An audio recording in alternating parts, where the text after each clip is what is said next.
chat I sent you, I'm trying to get on, but I'm having trouble. I'm at my daughter's and I'm having trouble with the, I mean, if you can hear me, that's great. I didn't think you'd be able to hear me. I can hear you. You can hear me okay? Here. Yeah, I can hear you fine. I'm able to get on, but no video. Oh, that's video me. for you, or can you hear? Can you see? Yeah, I can see, but I can't, the button won't do anything when I push it for video for me. Oh, well, that sucks. For the camera. So I don't know what's okay, Dawn. My son-in-law is going to be home soon to try and take a look at it, but she doesn't anything know. I can send on the host. Let's see. You can nope. Doesn't give. I mean, wait, what? Hide non-video participants. No, I don't want to hide you. I can hear you. I can see you. And you can see. Okay, well, that's the most important part. And you can hear me, right? Most important part. Oh yeah, hear just fine. Oh, good. Okay. All right. So hey, okay, Santa Claus. Santa Claus is here too. Driving down. I'm driving down the road right now. I'll be home in about a minute or two. So. All right. Well, I'm going to get started whether you like it or not, because I've already started recording, and Michael wants these recorded, and I don't blame him. So I was actually supposed to do this one in a week or so. I wasn't 100% ready, although I use this all the time with my clients. I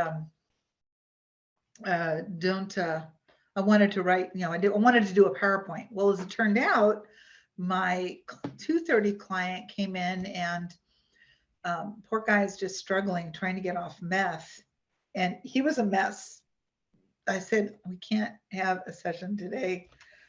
You need to withdraw for a while. The best I can do, excuse me, I'm sorry, is to, relax, get out of your anxiety, stop, and he hasn't used it in a few days. So anyway, so that freed up time, and I made a PowerPoint. Yay. Not a great one, but it's got my notes in there. I was just going to have this little Word document showing up. It's not as fancy. Let's see if I could put, actual things up there. Let's see. I stay off camera, not feeling well enough. Oh, okay, Anika. Well, that's all right, as long as you can see me. I wouldn't mind staying off camera too, but I'm required to. But thank you. Thank you for letting me know. And it's cool. Everybody, it's cool. We're going to have fun. So it's 4 of us, and that's great. And this is being recorded. And I am going to share my screen again. Somewhere is my, see, I always, there it is. Let me get this back up here. And this is going to be about limiting beliefs. And everyone's going to get to participate on their own. And then at the end, if there's time, which there should be, then maybe I'll pick somebody, or somebody will volunteer, and we can just work on one of your small little limiting beliefs. You can do this for, I dare say, I can't say all beliefs, but it's simple. It's for something that's simple, something not heavy limiting belief, which basically limiting belief isn't typically heavy. If you break it down, chunk it down, because this is an NLP technique practice modality. And I am an NLP practitioner. I got my little certificate, certified practitioner, right up there on the wall. You can't see it, but believe me, it's there. Anyway, so if you have any questions, my phone number is in the bottom left-hand corner of all the slides except one. And I'm going to begin. So, limiting beliefs. My name is Ilah Brock. What is a limiting belief? Let's get your opinion. I want everyone to chime in if you can. What's your opinion? What is a limiting belief to you? Let's not all talk at once. Come on, let's hear it. So it's a belief that you're limited in, but actually it's I love that. So you have a certain viewpoint, and you're more not open to a lot of other views on it, something like that. That's beautiful. Kind of. Anybody else? No, that's definitely part of it. That's definitely I would say it's something, let's say you were a child And your dad said, oh, you can't be a police officer. You're a woman. You can only become a nurse. And then that can transform into a limiting belief that because I'm a woman, I have to, be more in kind of like a female role, kind of like the role model kind of thing. That could be Barefoot, pregnant in the kitchen. That was the role. Barefoot, pregnant, and in the kitchen. That was it. That's all you're allowed. And then if you want to teach school, maybe part-time babysit. Yeah, I got you. Yep, that could be definitely limiting belief. In short, I think it's not. In short, it's not believing in yourself. Well, not believing you are capable. That is probably, in short, that's a good one too. What I have here is a limiting belief is when your thinking is stopping you from achieving a desired goal, which is another way of saying everything you all just said, in my opinion. So I have lots of books on limiting beliefs and NLP. So I did ask Joe if I could use his script that he gives out in his NLP course, and he asked if I didn't. So I had to go in search of, and come to find out his script is 95% identical to every other script out there. So I love Joe, he's my pal, but I wanted to respect his decision when he said no, so I had to go find a new one. So I found something identical, virtually identical, but I'm flaring it up with a little Ilah-ism. Okay, so this is now, it's stopping you from achieving your desired goals, a thinking. So what we tend to do is make a change in one area at the expense of another area. So these types of changes, they don't typically last, and then what do? So when I say we tend to make a change, so we're trying to change our circumstances instead of collapse a limiting belief. So my circumstances is, I can't find a lifelong partner in this city, so I'm going to move to a different city. Well, why can't you find a partner? Well, I've been trying for 10 years and I just can't. I've dated like 100 women or men.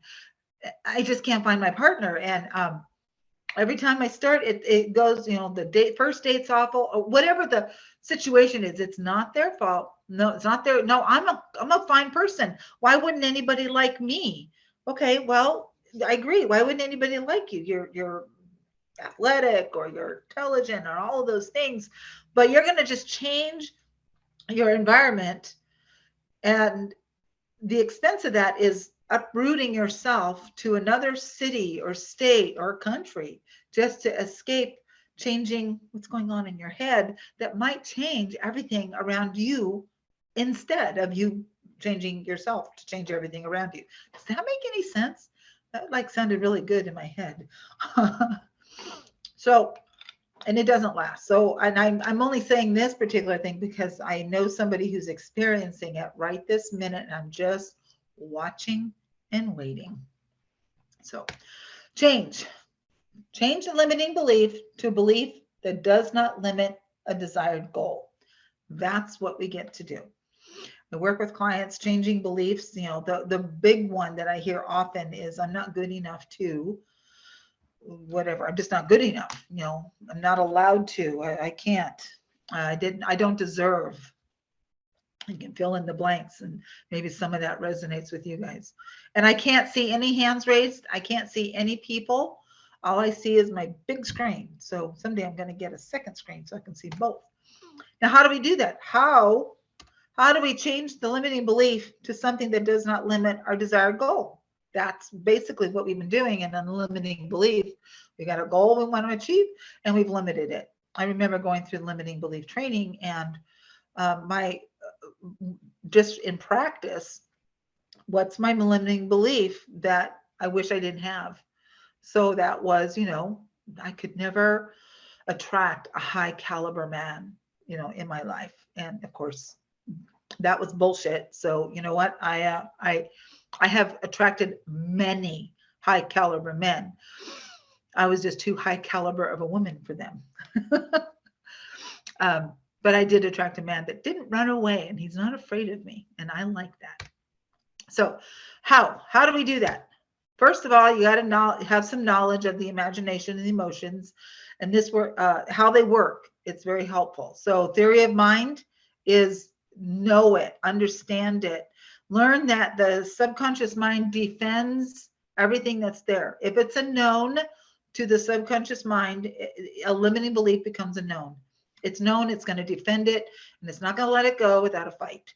So, and it's not judging it, doesn't care if it's good or bad, doesn't care if it's hindering you, doesn't care if it's, stopping you from achieving your goal. If it's a known, it's going to hold on to it. So you got to do some little reversal. I call it subconscious mind trickery. So changing that. So recently I had a limiting belief that popped up.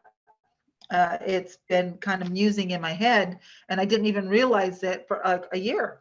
It's probably longer than that, but when I started looking back, I can go back a year when that's where, okay. So I have been a gypsy for the last 4 or 5 years, loving it, just stepping off the marriage platform and just enjoying life. And I met this terrific guy. Excuse me, I'm done with that minute. I met this terrific guy, and our house is really super small. It's like my office is about 300 or 400 square feet bigger than the house that we live in. So all of my stuff is in my office. Almost everything except most of my clothes are at home. Everything else I have, almost like 95%, I have here in my office. I have 3 offices and a foyer. So I got a storage room.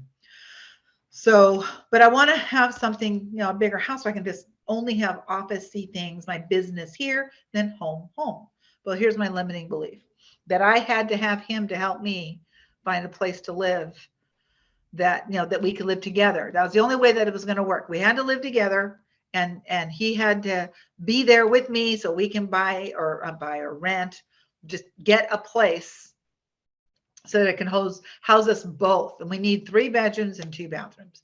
I know 1,700 square feet is more than enough for what I want. And that's like, okay, that's a cool thing. So every once in a while, bring it up, tell him, we really don't fit in here, and got a lot of furniture. We really, whatever, we just don't have enough room. And we have a 2-bedroom, 1 bath, and it's a cute house. It's on a humongous lot. I mean, you can put a couple 5th wheels in the back, kind of big lot. Anyway, it turned out that I love him to pieces, and he's my life partner, but I don't actually need his help now to go move into a place that's bigger. He can come along. I'm going to invite him. I'll even give him a key. It's like, but my limiting belief was I couldn't do it by myself. Oh, guess what? Yes, I can. And yes, I am. So yeah, that's just, whether it be next year, whatever, the belief was that I couldn't, but now the belief is I can and I will. So that's the power of just changing and knowing, doing it yourself. A lot of this is just something you just do on your own. So, but I acknowledge that the subconscious mind had this idea, this belief system, and I just collapsed the hell out of that one. Emotions are energy in motion. They go through us in all different directions, and good, bad, and indifferent. You got to let them process. So understanding emotions, and sometimes it's an emotional thing that's going on, a belief that you have that's an emotional belief or a limiting belief in it. It can be emotional to let it go. And you definitely gotta make that decision, let it go. Now, the subconscious mind, plays its part in all of this. You have to definitely have an imagination that it's powerful. Knowing that your imagination is so incredibly powerful. And it like I say, it only takes in what it knows. So like in a hypnotic state, if you're working with clients and you collapse limiting beliefs, you can use what they do want, their new belief, in hypnosis, and have them believe it and fall in love with it, and, get it to become the new normal. And it's a known now in there. So I use this as my subconscious mind sample, right? I should get my little glass skull. But it's in there. Now it's subconscious mind. It's like, oh, there's a known. Okay, we'll protect it. Oh, there's another known. Oh, cool. I'll protect it. Oh, I'm going to defend this. It's not like you're trying to force it now, because it's already there, like in hypnotic state or in self-hypnosis state. Any questions? You guys have to chime in, because I say I can't see hands up.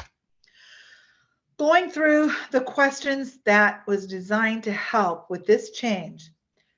It's active and it's an active and a release. So we activate, I should put, it activates and then it releases. So we're going to activate the old belief, we're going to release it and bring in the new belief and secure it, I guess is a way to put it.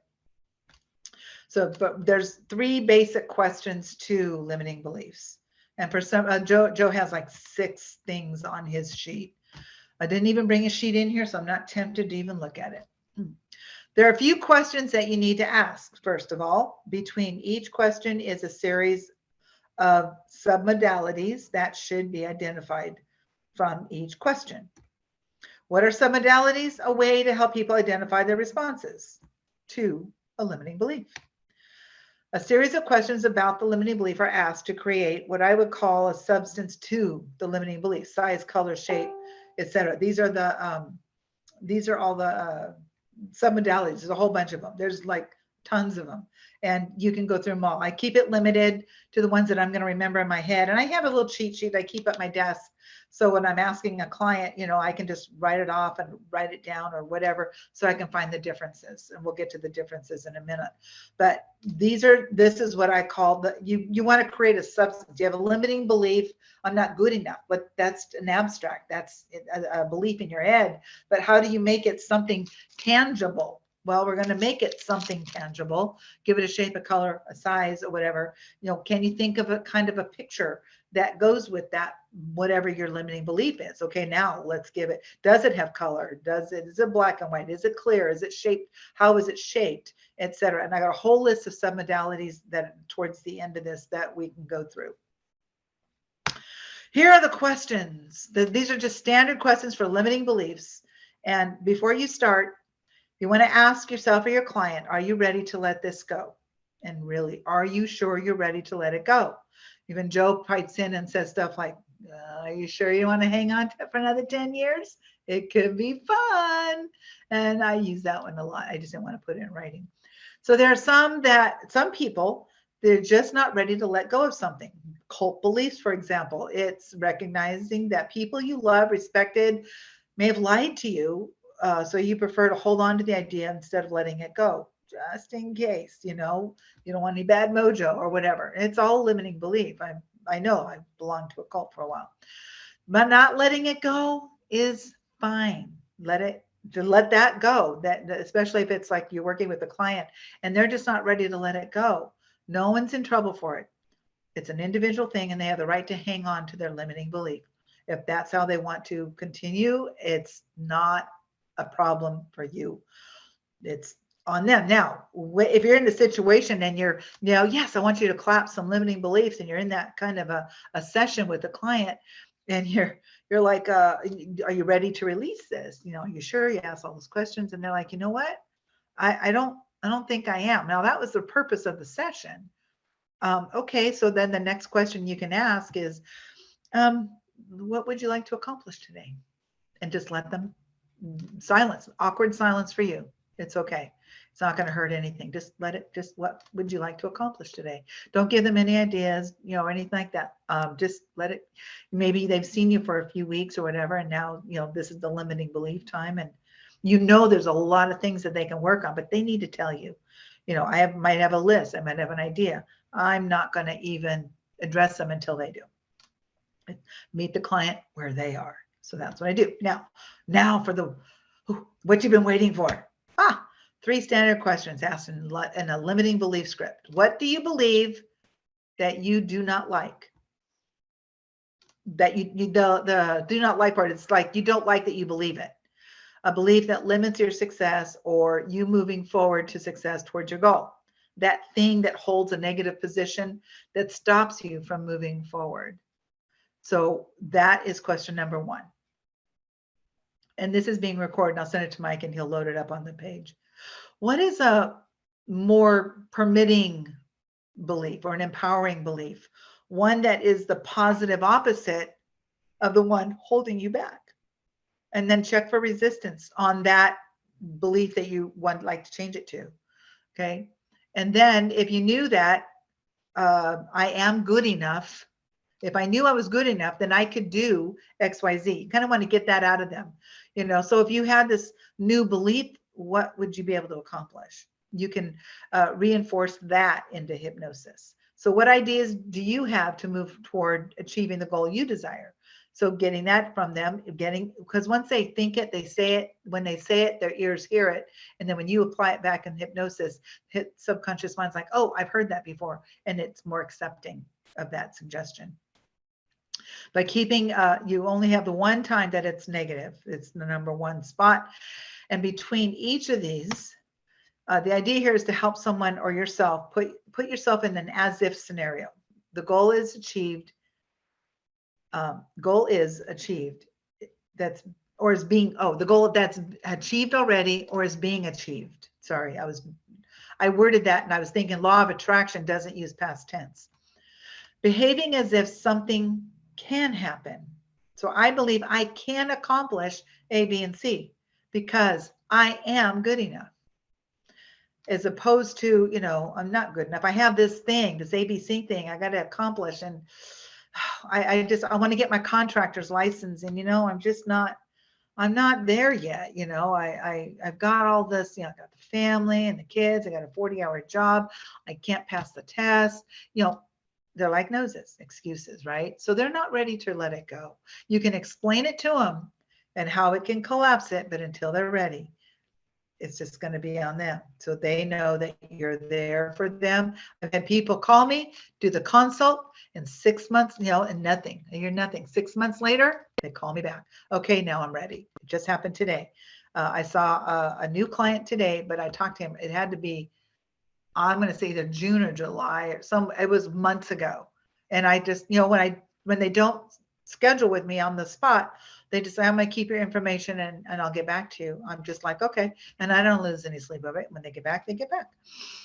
But then all of a sudden they call you back. Okay, I'm ready, and great. And so they come in and they have a session. It's wonderful. Now, once you have that's the first one. The idea here is to help someone believe that this as if scenario. So I believe I can accomplish X, Y, and Z or ABC because I'm good enough. And now you have some learnings that are going to help you achieve it because you are good enough. That's a learning. I am good enough. I can achieve it.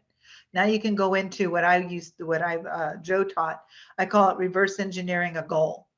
You have a piece of paper and on the left side is today or present day, whatever day it is. And on the right side is your goal. You write it down. It's like this way on the sheet. And then on the goal, you decide a timetable. You want to make it a SMART goal: specific, measurable, achievable, realistic or reasonable, and a timetable. So you want to put a timetable on it, make it a SMART goal so that you have, evidence and some meat in it. So now you've achieved this goal and you're going to pretend in your head that you're actually in the goal and you're living it right now. So if the goal is, I can just see myself with 10 clients a week right out of school. Oh, yes, I can see it. I can be working Monday, Tuesday, Wednesday, and I can see, 4 on one day and 4 and you have this idea in your head, and you're able to charge them $200 an hour, whatever it is that you decide, and you got it all going on in your head and you're living it, falling in love with that idea as if it's actually happening. So law of attraction does get put in here.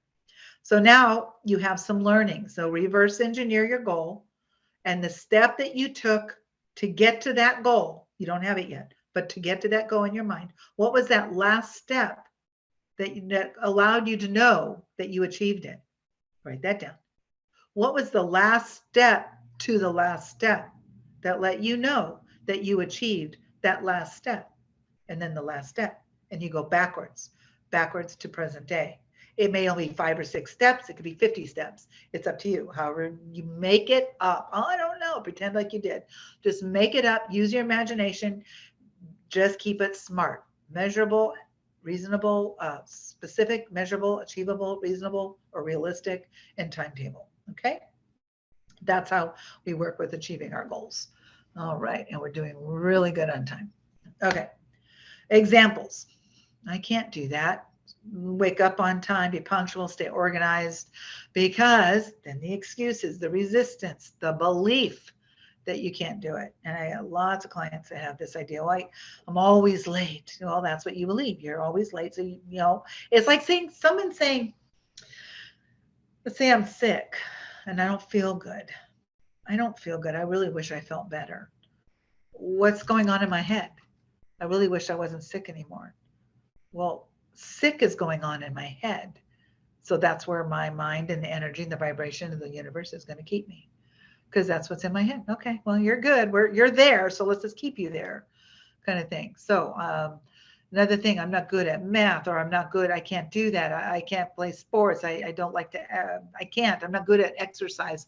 Oh, I just can't do that. No, I can't exercise. No, that means, I have to wake up an hour earlier and go to the gym, or just pick up the dumbbells that I have at the house in my other room. You can't do that. No. Why? Well, there's a reason why, kind of thing. You break it down. You want to exercise, and that's a smart goal. Make it a smart goal. And I'm preaching to the choir here because I hate exercise. It's that E word. I like sports. Then we want to generalize a limiting belief. A generalization of a limiting belief, it can hinder or halt you or your efforts, and can hold us back from being more emboldened or embodied or empowered. I guess I should have used empowered. So that whole I can't, I'm not good enough, not for me, there's no way I can get this high caliber man, which I learned I can. Was too high caliber. I've had them tell me, well, you're just too much for me. Oh, I'm independent, self-assured, financially stable, and you want what you wanted, and then you run. But that's okay, because the universe was waiting for Mike. So how are we going to make all of this happen? But it said that we create these limiting beliefs, like an LOA, these self-fulfilling prophecies that I can't. We've got a label from a doctor, so therefore I am. That's my label. I have a condition called anosmia. I cannot breathe. I can breathe. I cannot smell. I cannot taste. And no, I've never had corona. I have had this for almost 6 years. It was all my olfactory nerves are fried. So, but I have no ability to smell or taste. Sweet, salt, bitter, sour, yes. Chocolate, vanilla, or strawberry, ain't got a clue. Yeah, it sucks. But I could have had, and I did start out with that idea that, no, I'm an anosmic, and this is my life, and this is who I am, and oh, woe is me, I'll go eat some worms or whatever, and it's just going to define me. Hi, my name's Ilah. I'm anosmic. I can't smell that. whatever. Or you're a hoarder, or you're beginning to be a hoarder, and you're just everything coming in, and you just staying organized. In my head. Well, that's how I grew up. I grew up that, dad hoarded everything, and you have to keep it all. You can't get rid of anything for fear that you might need it. I'll buy a new one. But these self-fulfilling prophecies that, I can't, someone told me, oh gosh, it has to be almost 30 years ago. I was looking at, in this church, they do wedding planning and the wedding person that helps somebody who's getting married, the wedding planner, I guess, do the weddings. And I thought, what a great job. I'd love to help with that. And the lady looked at me and said, excuse me, hang on a second, guys. I don't want you to watch your nose. The lady looked at me and said, you can't do that. I was so upset. I was kind of pissed. How can you tell me I can't do that? Why can't I? And I never gave it another thought. You know what? Okay, fine, whatever, So I can do that. Now, I did learn that I don't want to do that. That's a whole other story. So I had the self-fulfilling prophecy from that one little comment. I also had a self-fulfilling prophecy. Anybody did this to me, like just a minute, that I was being rejected by them. That was huge. And Joe and I worked on it. And we did it in an NLP course, and he helped me release it. But it was just that idea, because of so much pattern recognition that I'd had over the years in a very unhappy marriage. I just created this idea, that self-fulfilling prophecy, that this means rejection. This was a limiting belief. That was it. But now when someone does that to me, I just walk. I don't care. I get respect. Okay. Everybody deserves respect. So start with them using, this is how it starts. It starts with some kind of amusing, a thought, an idea, which you don't even realize you're having, but it's a limited thought. And that is how it starts to form. And it's just amusing. It's an initial thought about something like, this house is too small for us to live in. We really need to get a bigger place. Well, that was my musing a year ago. You know, I didn't think much of it. I was just kind of, how are we going to do this? How are we going to make this happen? How are, you know, he's afraid of spending the extra money, but I make money. I can spend money on this too. And it was just like this whole idea for a year. It just became this. And then it finally hit me. It was about 3 or 4 weeks ago. You know what? There's no we. There's me. Now, I would love it to be a we, but I can't change him if he believes that he can't. He can't afford it. We can. I can. So you know what? I am. So that was just something that was musing over a while. And I'm sure there's a lot of others. I just can't think of them because I try to get my mind out of all of that crap. But there are filters. These are where most of our programming is. It's in our values, our beliefs, and attitude, our memories, our decisions. This starts the process of a limiting belief, that generalization, deletion, distortions, the internal representations we have in our own mind. So as we have this process of a limiting belief and it becomes aligned with those doors that open and it allows those facts and experiences in that affect values, beliefs, attitude, memories, decisions. And now it becomes a reinforced belief, and it doesn't matter if it's good or bad. It's just there. Because remember, subconscious mind doesn't care. Good, bad, right, wrong, it doesn't matter. It's just there. Even if it's not healthy. Consciously, we understand all that. But subconscious, whatever. Be sure to chime in, please, if you have any questions, because I cannot see hands. For some reason, I only see my PowerPoint. So using our 3 questions, you're going to write something down. This is a little activity you guys get to do. And just do it right now on your own as a group. These are the 3 standard questions asked in a limiting belief script. What do you believe that you do not like? So a belief that limits your success or moving you forward to success towards your goal. So that thing that holds a negative position that stops you from moving forward. What is that? Anybody? Anybody? Anybody? Let's see. Let me get back to. What is the first question? The first question is, that's okay. What do you believe that you do not like? I'll bring it back up bigger so you can see it. What do you believe that you do not like? It's a belief that limits your success, limits you moving forward to whatever success towards your goals. Some people, you know, I really want a successful hypnotherapy practice. But when it comes down to it and you start analyzing it, it gets a little scary because now all of a sudden, let's say baseline monetary, because everybody can understand monetary, it's your baseline. Let's say you make, you know, $3,000 a month and you start getting a successful practice and you're making $3,000 a week. That could be daunting in your mind. I mean, it's especially if it happens so fast. Okay. It's taken me over 3.5 years to get to where it's an energy, you know, making $700,000 in a day is just the norm for me now. And I don't think of it and then there's many days ago without making any money at all.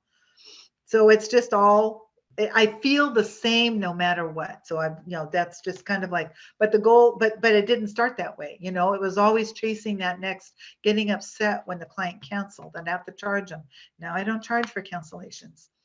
I do if it's a first session and they cancel. I don't let them make a new appointment with me unless they pay me up front. That's just how I took care of it. So, but they can cancel all they want. I don't care. I'm not going to charge them. I pay for this office no matter what anyway. So cancel. And Sean Green kind of gave me some, I don't even think he realized he was kind of instrumental in me making that decision. Because I used to always charge everyone's credit card before they came in, $50. So if they didn't come in, I got the $50 kind of thing. But that's when I was renting a room and I was paying that $20 an hour for that room, whether they showed up or not. So that's one of the reasons I didn't. I don't have to do that anymore. Okay, I digress. I apologize. So now we have this, what do you believe that you do not like? A belief that limits your success and your goals. And that thing that holds a negative position that stops you. Okay, now, number 2 is what is a more permitting belief? The one that is the positive opposite of number 1, the one holding you back. And write that what you prefer. and write that one down. And now just create a what if scenario, or as if, I should say. So you're using your limiting belief. So if I knew, and then insert your limiting belief, I could have accomplished, or I could do, and then what is it that you wanted to accomplish in the first place that your limiting belief stopped you from? So if your accomplishment was, I have to quit my full-time job so I can start a hypnotherapy practice, and it's so scary because it's my sole income. Yeah, that could be scary. Get counsel on that first. But that was the decision I had to make, and it was hard because I left a beautiful job in West LA as a property manager in a beautiful apartment, and I just left, and I was making $1,200 a month now instead of, whatever 65 or 70,000 a year equates to. And my rent was $1,200, so it was definitely grinding at every ounce of money I could possibly find. But that was okay. So if I knew that I could become a hypnotherapist successfully, making X number of dollars, so that would maybe a limiting belief. So I know that is it. If I am a hypnotherapist, so if I knew I was able to do that and be successful, I could open an office in Beverly Hills, or I'm in Visalia or Hollywood, or Arkansas, whatever. You can open an office. Maybe that's what it is, but it's kind of how you use it. You want to reinforce all this too in hypnosis or self-hypnosis. So what ideas do you have to move toward achieving the goal you desire after you finish answering number 3? And I hope nobody is thoroughly confused, because I tend to do that. Anybody in any kind of confusion anywhere? So the third one is what ideas do you have to get past those limiting ideas? Is that it? Well, if you knew that the new belief, what if you knew the new belief? Like you're putting yourself in the position of the new belief. So pretend like you already have it. Let's use the I'm not good enough. I'm not good enough. But what if I was good enough? If I knew I was good enough, what could you accomplish? You could accomplish the goal that's thwarting you right here in achieving your success. But I'm good enough now, so I can achieve this goal. That's a what if. Maybe you haven't collapsed it yet, but you're just putting yourself in a make-believe scenario. So if I knew I was good enough, what if you knew you were in, whatever your new belief is? What if you knew that was happening? Then what would happen after that? That's where you want to take your mind. So in this example, if I knew I was good enough, because the limiting belief, for example, was I'm not good enough, but I knew I was good enough because the new belief is I am good enough to achieve my goals, or I am good enough, period. I'm not going to do anything to hold me back. So I'm also going to check for resistance. Am I doing my, you know what, hold it. But if now, just asking yourself the what if. And now you've got this, I could do A, B, and C. I could accomplish this goal number 1 right here, this goal right here. You can accomplish that goal. Let me just highlight that, baby. Why aren't you highlighting? Let's highlight him. You want to, oh, that's terrible. Oh, sorry, good. Are we supposed to be saying something? Yeah, all we see is you. Yeah. We don't see any. Oh, I'm sorry. Sorry, I thought the PowerPoint was up. My apologies. Is that better? I still see only you. Yeah. I have it shared. Let me go back to the. Is it in a chat, maybe? No. Share. No, hang on. No, Wait. I'm sharing. Hang on, let me Okay, see if I can bring it back up again. There's something there. Yeah. There it is. Something's Let me there. bring it bigger. Okay.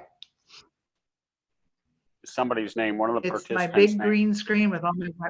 There you go. No, it should be my big. There I am. Am I there? You are in the Am I picture at the top of the screen, and now we got a big green thing with whatever with Pretty words. standard questions. Words Yeah. and a red band on the right side. Okay.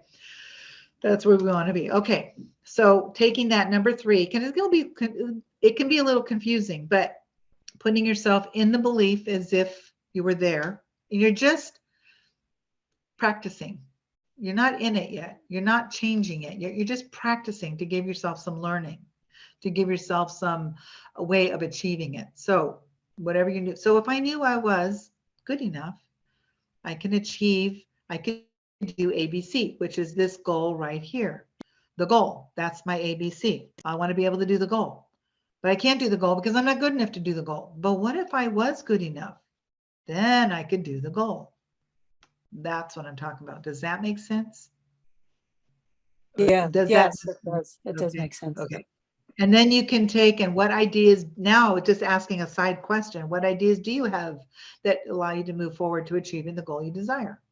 That's it. That's all of it right there. And making those SMART goals definitely makes a difference. So writing something down, as we said before, I got behind myself. I guess I forgot I put these in individual slides. And like I said, this is being recorded. Then there's, what do you believe that you do not like? Belief that limits your success from moving forward, thing that holds your negative position. And what is a more permitting belief? Well, one that is the positive opposite, right? It's holding you back. And if you knew, again, the same thing, you were good enough, you could do X, Y, Z. Now, here are the submodalities, because in each of these questions, you have to go through a submodality, which makes it tangible, okay? So we're going to take I'm not good enough as my example, and we're going to give it the submodality. So Robert, play with me a little bit. The example here is I'm not good enough. Robert, where is it located? Is it above your head or to the right or down below? Where is it located? I'm just going to do some role play. Just pretend. Come on, you're an actor. Kind of like the stomach, the upper stomach, chest, heart area. Right That's up where in I here. feel it. Okay. And is it color? That's what you're feeling. Okay. Do you have a picture of it? Not really. Can you elicit a picture? Okay. Well, let's give it a picture. It's going to be a butterscotch candy. Okay. Because that's just what I see. So we're going to make this. I'm not good. Well, it's dark. It's dark. Dark? Yeah. Well, whatever I'm seeing is dark. It's going to, Okay. It's dark. It's a dark black olive. That's what it is. It's a black olive. Okay. Yeah. So I'm not good enough is located in the chest, between the chest, gut, torso area. And it's black. So that's a color, black and white, one of them. And now I want you to think about this limiting belief that you're not good enough as it sits in front of you in your chest area. Are you looking at it, or are you living in it or through it? kind of living in it, and also it's more of, I get more of a feeling than anything. Okay, the feeling. So, but pretend like you can step out of yourself and stare at yourself. We're working with imagination, people. Stare at yourself. Now, do you see you and that black olive attached together in it? Like you're in the black olive, or the black olive's in you? Or are you just looking at two separate, as you look at yourself, you're looking at two separate, the black olive and you? No, it's together. I see the dark mass, like. Okay. So you are associated. Yes, you're associated to it. Being disassociated means you're just, I see it. I'm not in it. Okay. Yeah. So now how big is it? How big is this I'm not good enough belief? Big. Big. Probably goes like from the heart area down to like the bottom of the stomach. It's a big dark spot. Big area. Okay. So we're talking about probably a couple of feet. Okay. And is it a 2D, two-dimensional flat, or is it a three-dimensional picture? What would be the difference? Three-dimensional means that it's got, like, you can see all sides of it. Flat is like just a piece of paper. More flat, because I'm just kind of looking straight at myself. Okay. Is it bright or is it dim?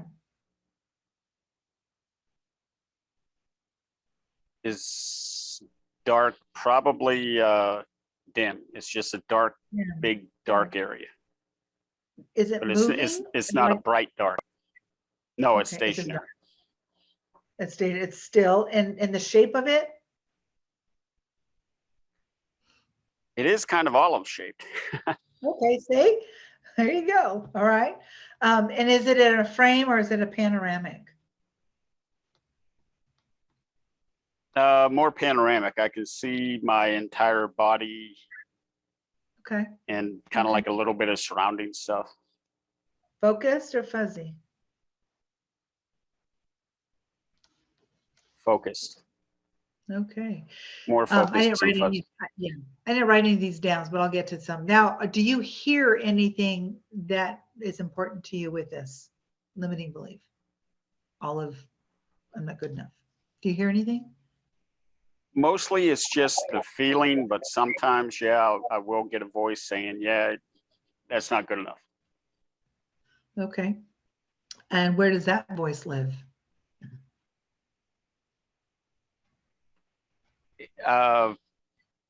Where's the location? It seems to be coming from the darkness, dark Oh. area. The dark. Okay, that's good to know. All right. Not very many people have auditory. So do you hear words or sounds? It would be words. Okay. Is there a volume? Is it loud or soft? What's the tone, pitch, volume? Normal conversational tone, but kind of cynical. Cynical. Yeah, I'm a very Yeah. cynical person. You're a Santa Claus.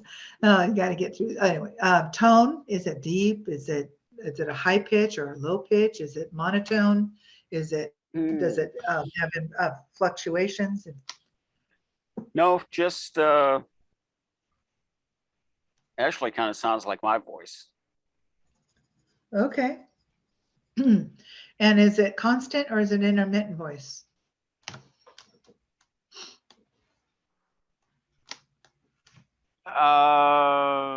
Intermittent. Depends on what I'm going through at the time. If I'm going through a lot of heavy stuff, then it's constant. If I'm just going through normal everyday stuff, once in a while, it'll come up.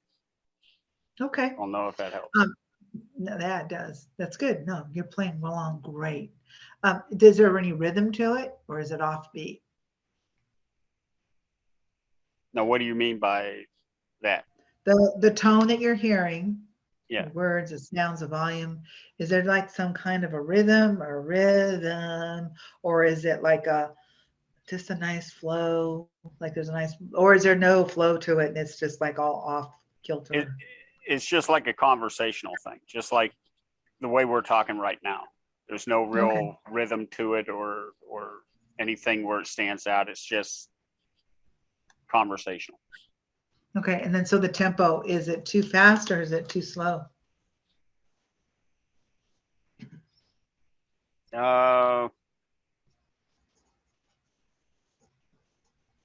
I don't know because, like I said, it sounds like it's my voice. It sounds like it's me talking to me. So it would be however you envision I speak. If you think I talk fast, then it would be that. If you think I talk slow, it would be like that. How do you think you talk? I don't know. I've had people tell me that I talk real fast, and that might be a hangover from my DJ days in the radio, but I don't know. Well, I never paid well, attention to it. I don't think you talk too fast. Okay. You're okay. Now, do you have any emotional feeling, texture?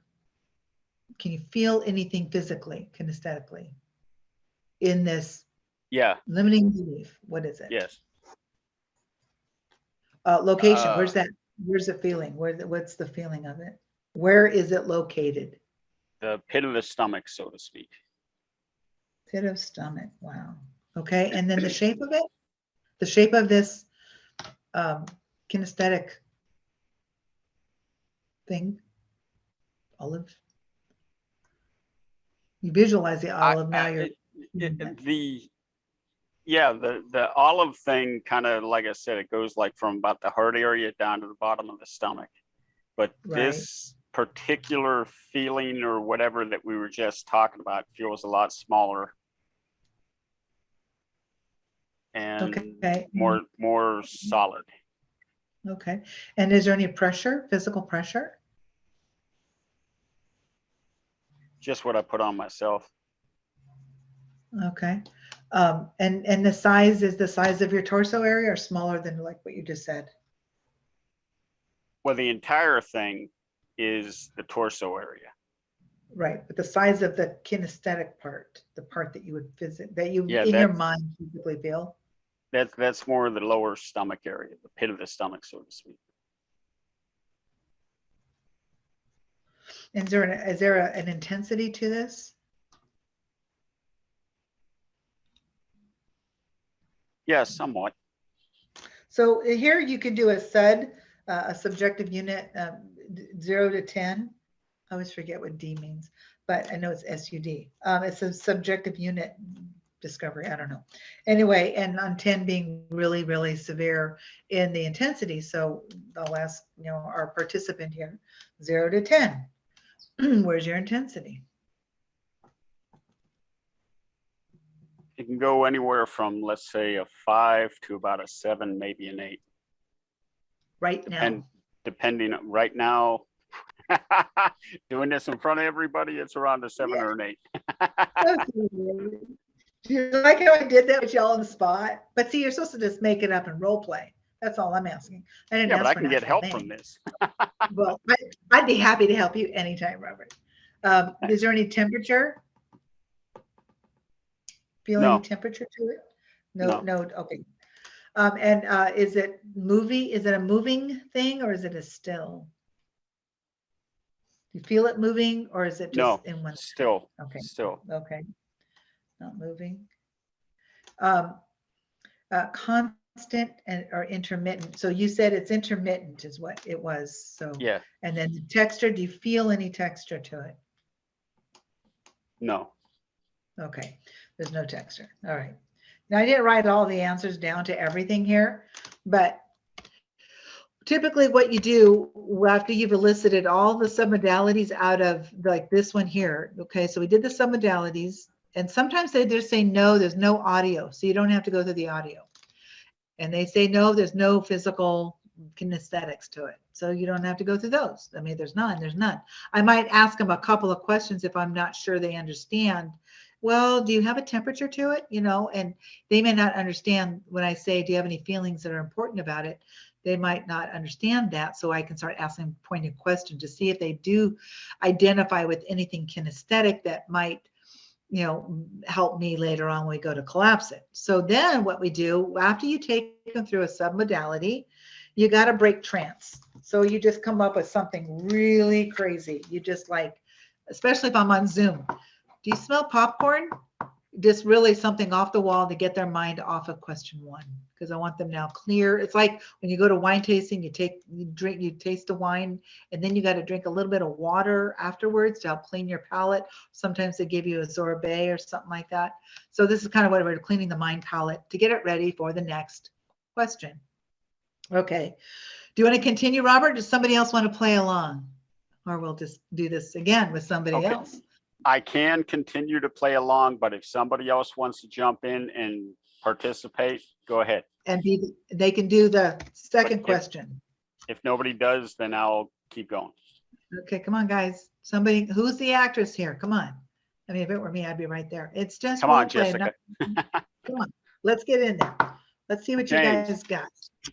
Come Don, on. come on, Don. Come on, you guys can do this. I'm still learning. This is how you learn. Okay, so Dawn, Yeah, after I that's do why this, I'm listening.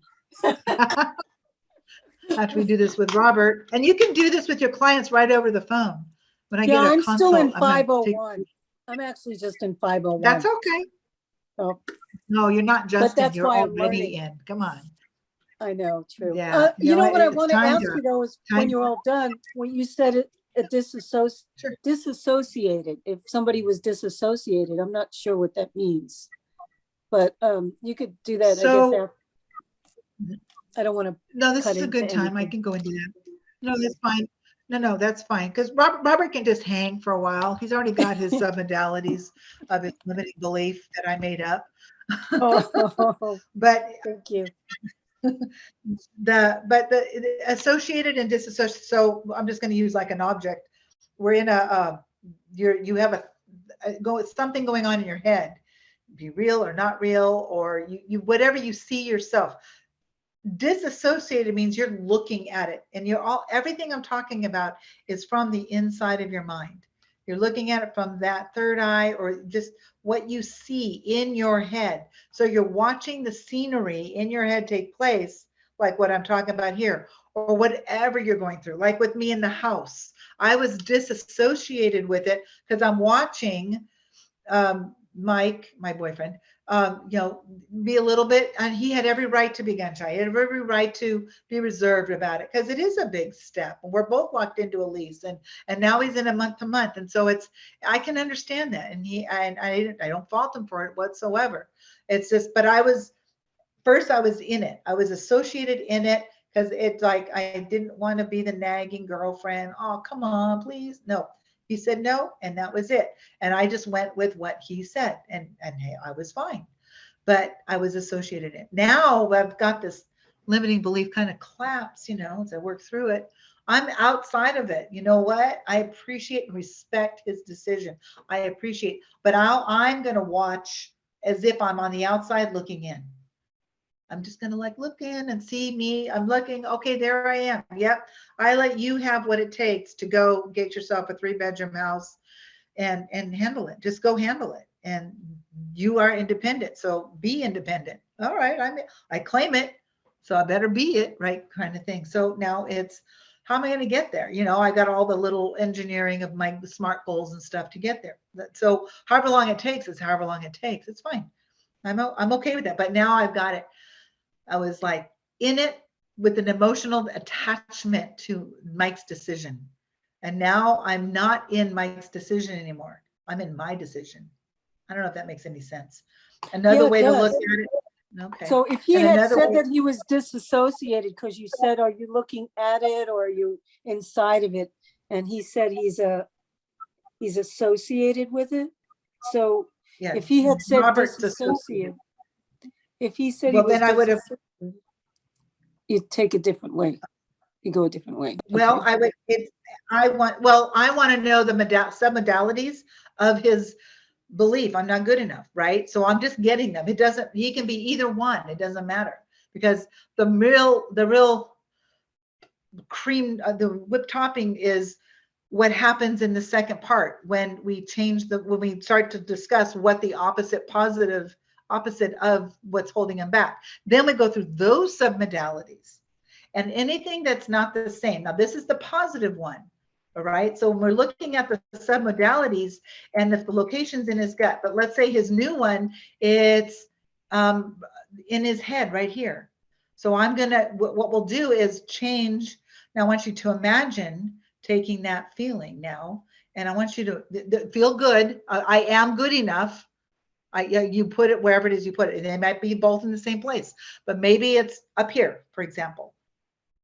I want him to change it to where now the feeling is up here. Instead of that, we're going to collapse that pit of his stomach feeling, and we're going to change it to the new belief. Everything that's in the new belief, whatever doesn't match. So his new belief might be color, okay, and his old belief is black. Well, let's drain all the black out and let's make it colorful. Okay, now we've got this new colorful belief instead of a black pit in your stomach.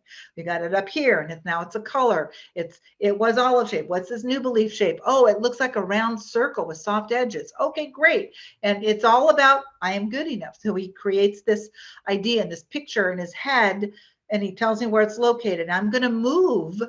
I'm just going to keep asking questions. Now, imagine if you could, or give him direction. One's 3-dimensional, one's flat. Well, let's make the one that's flat 3-dimensional, because the new belief is now 3-dimensional. Oh, I can see all the way around it.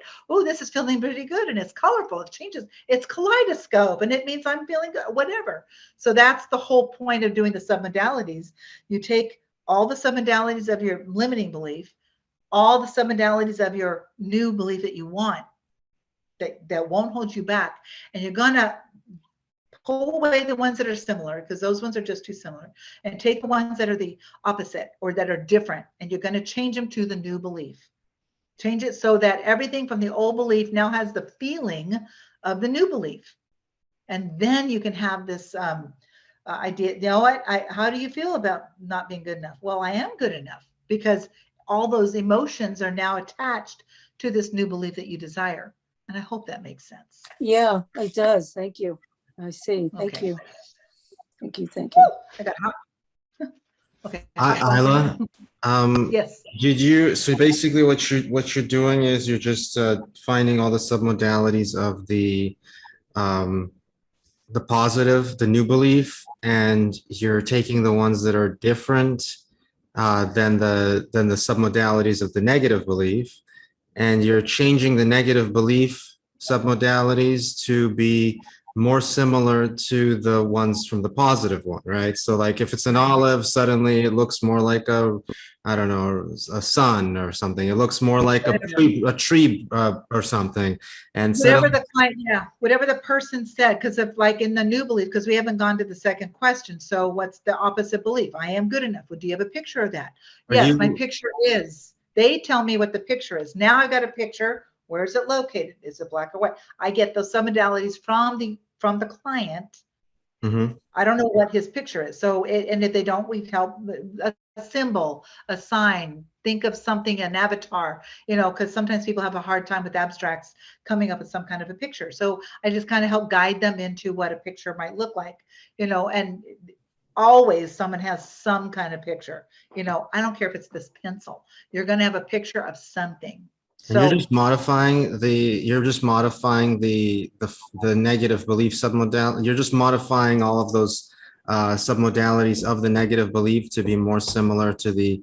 Are you moving when you do it? Are you moving the submodalities or doing anything like that, or are you moving? Yeah, I'm totally moving them. I'm taking all the positive ones on the positive side, and I'm moving them. Well, I'm holding them there. I'm sorry. I'm moving the negative ones out of the way so that everything that's in the olive side or the negative side is now going to be, those are going to be all collapsed. So the black becomes color. If he said color, the location, it's in the pit of his stomach. Well, where does this new belief live? Oh, it lives in my heart. Great. What if we were to take, and how does that feel? We get through all of that. Oh, I'm associated to it. Great. He was associated to the other one. We don't need that. What size is it? It's about, you know, about this big. So let's take your old belief and just imagine shrinking it down a little bit. Start imagining that old belief. Let's just shrink it down to whatever the size of his new belief is, right? Shrink it down. Okay, good. Now, you know, drain the color if you need to or whatever. Get it to where it's just like see-through thing that you can just see through, if you will. And now you've got this new belief. It's in your heart. And we're just, this is how I've not just learned it, but it's kind of how I practice it.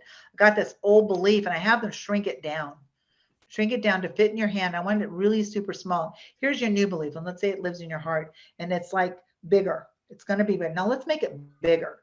Just imagine it being so big. And I really want you to get the feeling of that, the emotion of, I want you to fall in love with this. You got this one, it's getting smaller and smaller. I literally have them their hands sitting out like this. Okay. And this one's going up because this one's going down. I'm doing this and literally I'll know if I have rapport because I'm pacing and leading. And my hands are going up and their hand is going up and their other hand is going down and my hand is going down. So it's like, I can tell, okay, this is good. Now we're just making this smaller and smaller and smaller and smaller and smaller. And it's just going to be like the size of your thumb. And this one just keeps getting bigger and bigger and bigger. And this is like the location, for example, you know, this is where you put it. Now, let's say the olive was dim, but the new positive thing is bright. Great. This one, we're just going to keep it dim. We don't want those things that are anything negative to be put into this one. And sometimes I'll even take it on time. Here's your negative belief, and we got all the submodalities of positive belief, and I don't even go through the opposites. I'll just take and I'll just ask them, okay, This one's getting smaller. Now I want you to take this one and make it bigger, and we're going to crush it. I mean, that has been so effective just for me, and just, I don't know, probably 90% of my clients, when we just take and shrink that limiting belief after we go through all these submodalities, and we get, I play with it.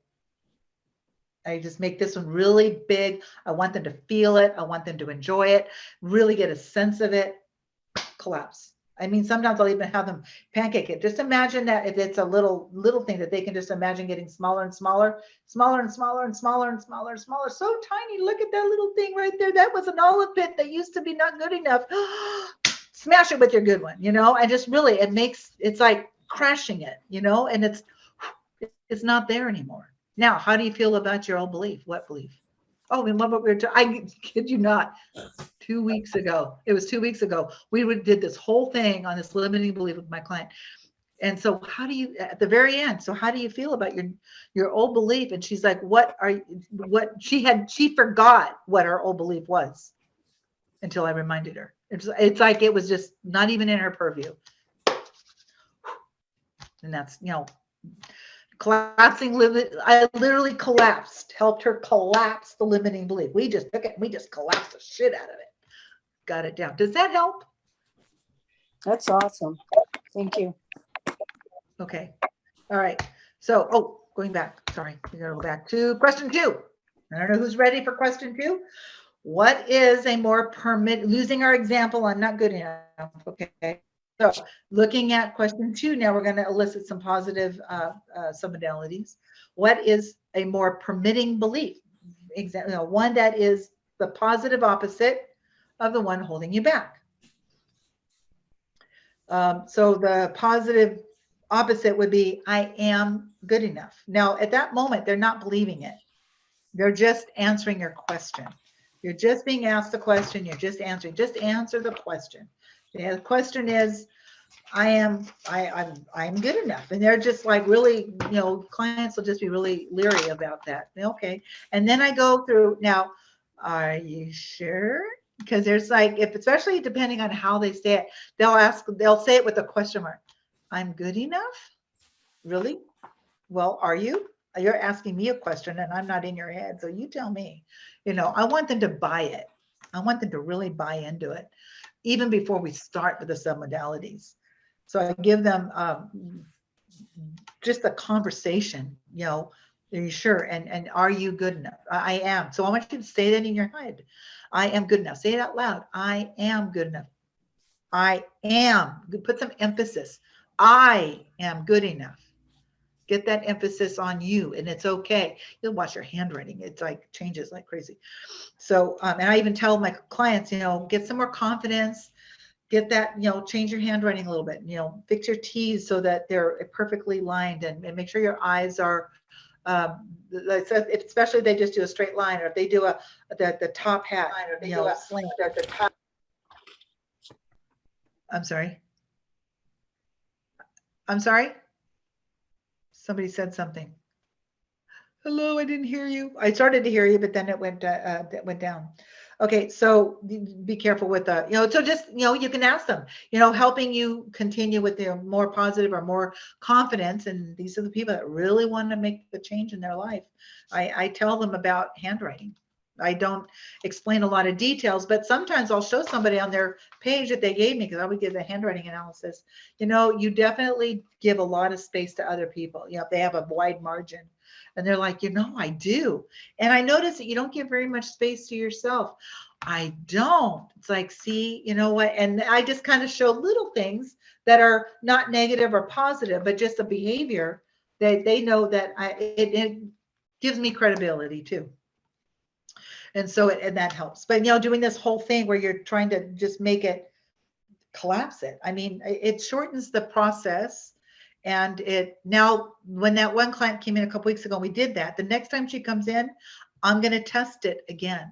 I'm going to keep testing it, because she had a really hard time letting go of something. And it was just really, but she wanted to. But she had a really hard time, and there were tears and the Kleenex and the whole bit. And that, you know, sometimes that happens. And it was so cool and she was enjoying even though she was like all messed up, she was enjoying learning. Wow, she had no idea that she had this, the way that she was reacting or whatever. So on the one that's positive, the opposite, that's holding you back, we get all those submodalities. Some of them are opposite of what the old one is. And then in this one, now we're just going to do a little testing. So in this example, doing the as if. So if you knew that you're limiting belief, if I knew that I was good enough, I could accomplish my goal. So what ideas do you, I'm sorry, what ideas do you have to move towards achieving the goal? Then you can start with, now what ideas do you have to move forward? And you can do the reverse engineering, start them on mental banks, get them going on goal setting, SMART goals, specific, measurable, achievable, realistic, timetable. So, but you go back to this third one right here. If you knew that this new belief that I knew I was good enough, I could X, Y, I could do my goal. I could do my goal. There's the goal. That's what was being, the whole point of all this was so that they could achieve their goal. What was stopping them? They weren't good enough. Or what was stopping them? Not enough money. What was stopping them? Whatever, their success. I've never done any. I've never opened a business before. That can be very daunting, and it is daunting, and it is, it's a lot of work. I've had 3 different businesses. Well, 2 successful ones. It's holding that negative position, and you're going to change it to a positive position. In Joe Tabanella's NLP class, he has a form that actually, it's an ABCD form, I think. It talks about what position you're in, and then you're going to move. It's all mental and timeline therapy, moving yourself back and forth in that position. So this person has this limiting belief. I may even go as far as asking, when did you believe that you weren't good enough? At what point? Oh, I don't know. Well, then I'm going to ask, pretend if you did know. What could you have done? What do you know? So, and then I came up with a lot more questions. So I have got this huge sheet now. It's like 3 pages of possible questions to ask in a session. I don't know what I did with it. Oh, it's right here. So possible questions I can ask in a session. That is supposed to be right here. And then it's not, and it's not, is not. Okay, well, anyway, I've got, oh, there it is. I've got these cool, I added to it. Some people at HMI, I created this when I took Joe's NLP class, and I took Law of Attraction when I took Cheryl's therapy business counseling class. I just took all of that information, and I just created all these questions that could be asked in a session. And I came up with this nice big list. And if you send me I'll post it. I'll try and get it posted in the group. I have to turn it into a PDF, but then I can start asking questions. So we're in this goal. Maybe I'm not ready, or they're not ready yet to realize that they can collapse it. So then I'm just going to take them through a bunch of questions. So I want to achieve, I could do, what is it? Give me give me something you would like to achieve. Somebody, what would you like to achieve? Give me a goal. Give me someone's goal. I keep using mine. I want to use somebody else's. Financial freedom. Financial freedom. Financial freedom. Who else? Yeah. Anybody got What? That's a little general. I want something. Smart goal. Smart goal, Robert. Smart goal. Financial freedom. What is financial freedom? Anybody? Not having to worry about anything anymore. Not having to worry about bills or how much it's going to cost or whatever. I'm using this for an example. Something better. Oh, I got you. I just want something. I want something more specific. $5,000 a month, and or 10,000 or whatever it is, a specific number, Okay. right? Right. So you say, my goal is to achieve, $10,000 a month. Okay. That's the specific goal with a specific amount. Okay. And so I'm going to ask questions like, what will happen if you do get this goal? So what happens if you get this goal? I want the client, you know, so you guys are pretending to be. What happens if you get your $10,000 a month? I can breathe, I can relax, I can not worry about things, not stress out over things. All the money related worries will basically be gone. They'll be gone. Okay, that's what you believe. Okay, that's what you believe. Okay, how am I sounding? I'm in my vehicle and I'm in a area that's kind of dicey on reception. You sound great. You I sound sound like great. I'm in I a. sound like I'm in a. See, I keep coming Yeah, back you with. echoing. You're echoing. Who, I'm me or? echoing. I'm echoing. Oh, Ilah, Ilah, okay, you sound good. I'm I echoing. don't get any I'm echoes. echoing. Ilah, you're Okay. echoing on You're Robert's echoing speaker. on Robert's speaker. Are you on Bluetooth, Robert? Are you on Bluetooth, Robert? Everybody's echoing. Everybody's echoing. I have no idea. Hello, hello, hello, hello, hello.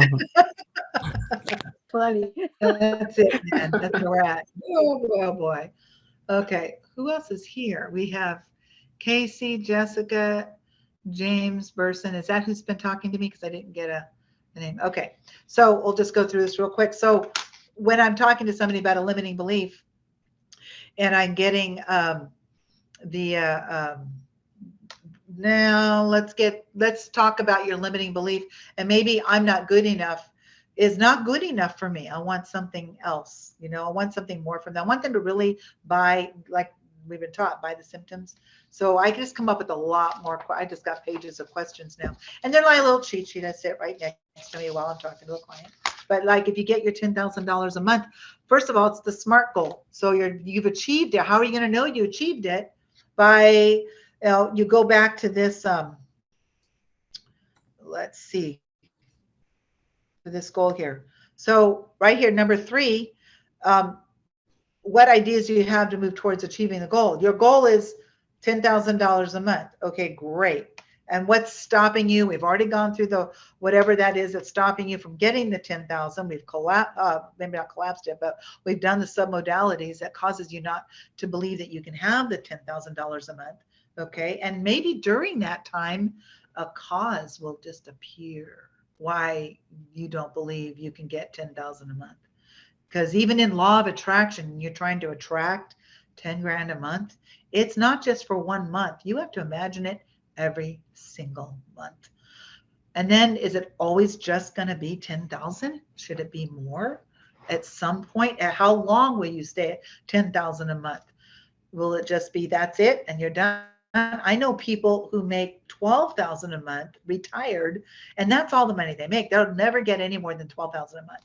Now they earned every penny of their pension and all that, but it's like that's it. That's what they have. Whereas other people I know that are still working, and this one engineer guy I know in Claremont, he gets probably about 12, 13,000 a month, and he's an engineer. But it's like it's not enough for him.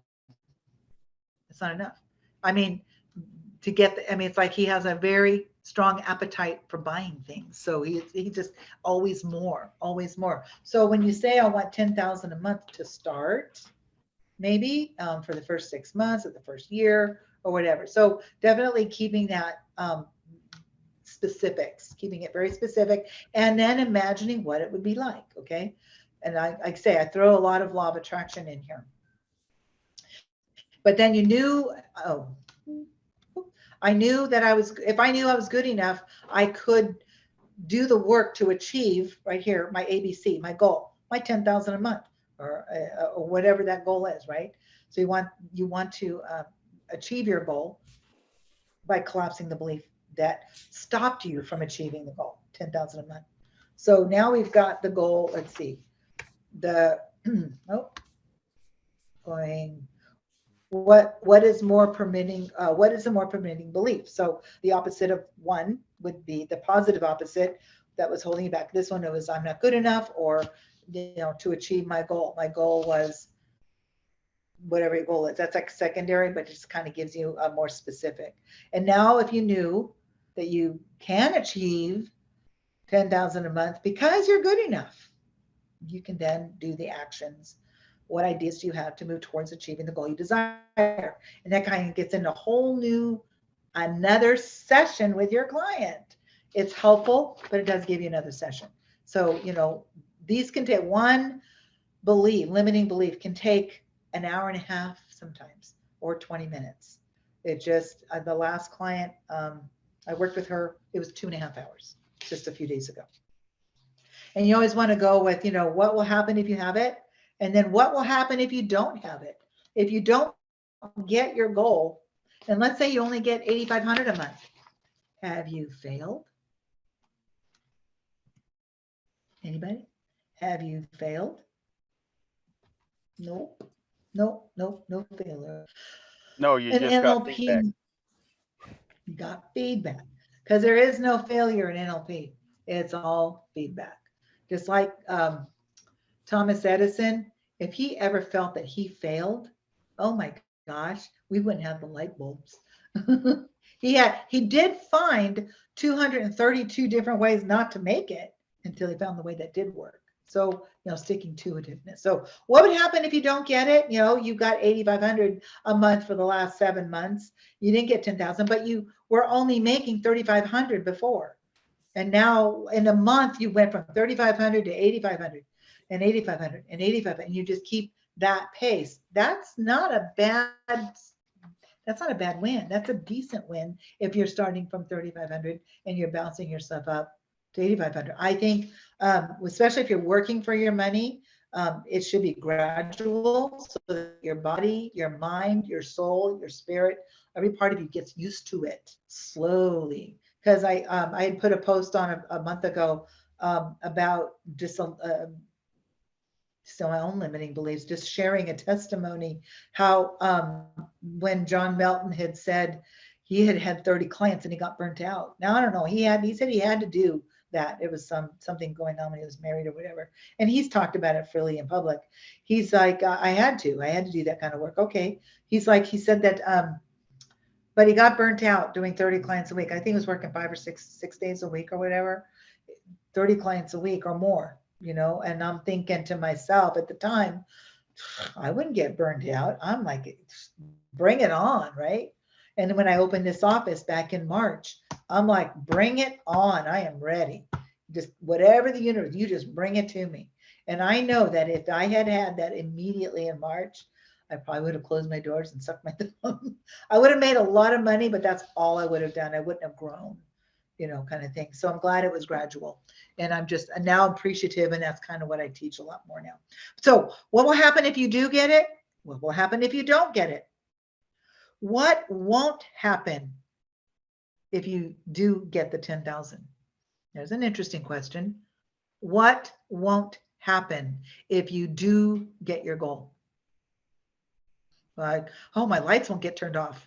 What won't happen? I won't have to worry about it, running out of gas, whatever what won't happen if you do get it?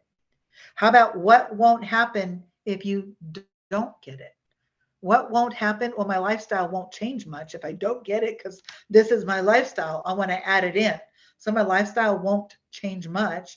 What won't happen if you don't get the goal, the $10,000 in this example? What won't happen? So these are just abstract questions that you can just toss around in your head and just really detail answer them. And if it seems confusing, especially when you're talking to a client and as you're diving into these, you want to keep diving into these kinds of questions with them. You want it to be confusing, because now they're really having to use their mind.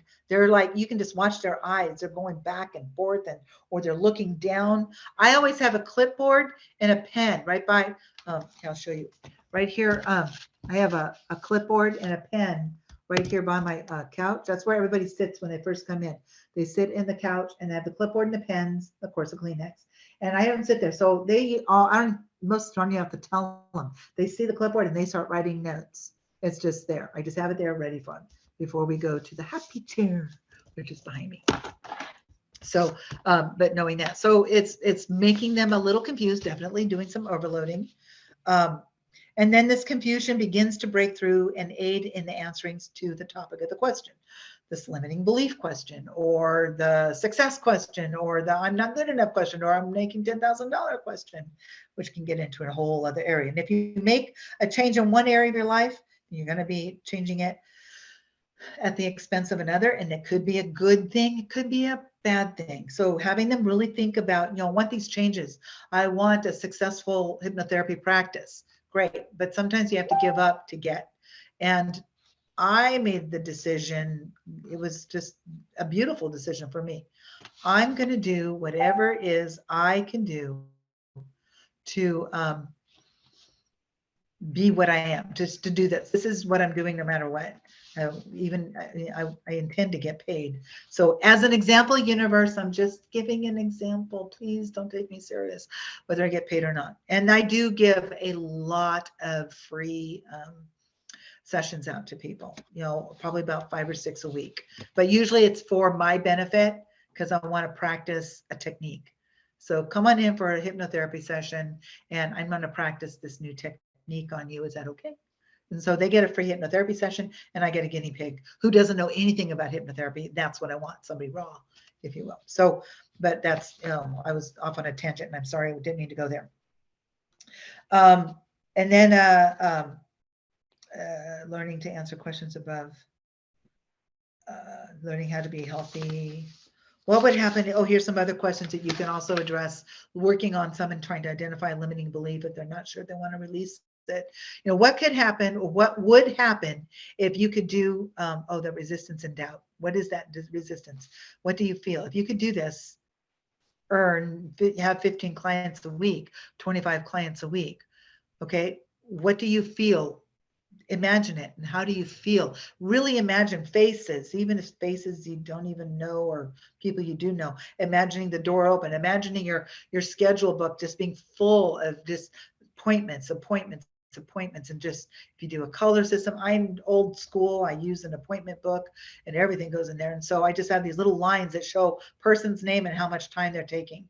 And then I'll have, I just have a person's name and how much time, all the way down, and you can just see all these little lines. So I have a lot of lines all over my pages, for the next 3 months. And it's like, oh, this is so cool because I'm just keep imagining it getting fuller and fuller. So you want them to imagine what would happen if you could do whatever it is they want, their goal. What would happen?